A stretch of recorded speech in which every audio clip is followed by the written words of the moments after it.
ಬೆಂಗಳೂರಿನ ವೈಟ್ಫೀಲ್ಡ್ ನಲ್ಲೂರು ಹಳ್ಳಿಯಲ್ಲಿ 6 ವರ್ಷದ ಬಾಲಕಿ ಶಹಜಾನ್ ಖಾತೂನ್ ಕೊಲೆ. ತಾಯಿಯ ಮೇಲಿನ ದ್ವೇಷದಿಂದ ಬಾಲಕಿಯನ್ನ ಕೊಲೆ ಮಾಡಿರುವ ಶಂಕೆ ವ್ಯಕ್ತ. ಕತ್ತು ಹಿಸುಕಿ ಕೊಲೆ ಮಾಡಿರುವುದು ಪ್ರಾಥಮಿಕ ತನಿಖೆಯಿಂದ ತಿಳಿದು ಬಂದಿದೆ.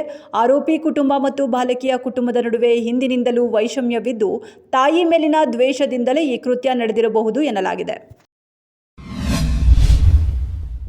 ನೆಲಮಂಗಲ ತಾಲೂಕಿನ ಹುಣಸೇಗಟ್ಟೆ ಪಾಳ್ಯದಲ್ಲಿ ಕ್ಷುಲ್ಲಕ ಕಾರಣಕ್ಕೆ ಪತಿ ಆನಂದ್ ತನ್ನ ಪತ್ನಿ ಅರ್ಚನಾಳನ್ನ ಕೇಬಲ್ ವೈರ್ನಿಂದ ಕತ್ತು ಹಿಸುಕಿ ಹತ್ಯೆ ಮಾಡಿದ್ದಾನೆ. ಕೊಲೆಯ ನಂತರ ಪತ್ನಿ ಆತ್ಮಹತ್ಯೆ ಮಾಡಿಕೊಂಡಿದ್ದಾಳೆಂದು ಕತೆ ಕಟ್ಟಿ ಪರಾರಿಯಾಗಿದ್ದ ಆರೋಪಿ. ಘಟನೆ ಮಾಹಿತಿ ತಿಳಿದು ಪೊಲೀಸರು ಪರಿಶೀಲಿಸಿದಾಗ ಗಂಡ ಆನಂದನೇ ಪತಿಯ ಹತ್ಯೆ ಮಾಡಿರುವುದು ಬಯಲಾಗಿದೆ. ಸುಪ್ರೀಂ ಕೋರ್ಟ್ ಇಂದು ಬೀದಿ ನಾಯಿಗಳ ಹಾವಳಿ ಬಗ್ಗೆ ಅರ್ಜಿ ವಿಚಾರಣೆ ನಡೆಸುತ್ತಿದೆ. ಈ ವೇಳೆ ಬೀದಿ ನಾಯಿಗಳ ಮನಸ್ಥಿತಿ ಅರ್ಥ ಮಾಡಿಕೊಳ್ಳಲು ಆಗಲ್ಲ ಎಂದು ಸುಪ್ರೀಂ ಕೋರ್ಟ್ ಹೇಳಿತ್ತು. ಯಾವಾಗ ಕಚ್ಚುತ್ತೆ, ಯಾವಾಗ ಕಚ್ಚೋದಿಲ್ಲ ಎಂದು ಹೇಳಲಾಗಲ್ಲ ಎಂದು ಸುಪ್ರೀಂ ಕೋರ್ಟ್ ಅಭಿಪ್ರಾಯ.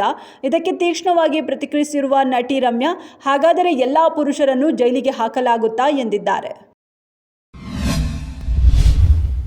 ಸಚಿನ್ ತೆಂಡೂಲ್ಕರ್ ಪುತ್ರ ಅರ್ಜುನ್ ತೆಂಡೂಲ್ಕರ್ 2026 ಮಾರ್ಚ್ನಲ್ಲಿ ತಮ್ಮ ದೀರ್ಘಕಾಲದ ಗೆಳತಿ ಸಾನಿಯಾ ಚಾಂದೋಕ್ ಅವರನ್ನ ವಿವಾಹವಾಗಲಿದ್ದಾರೆ.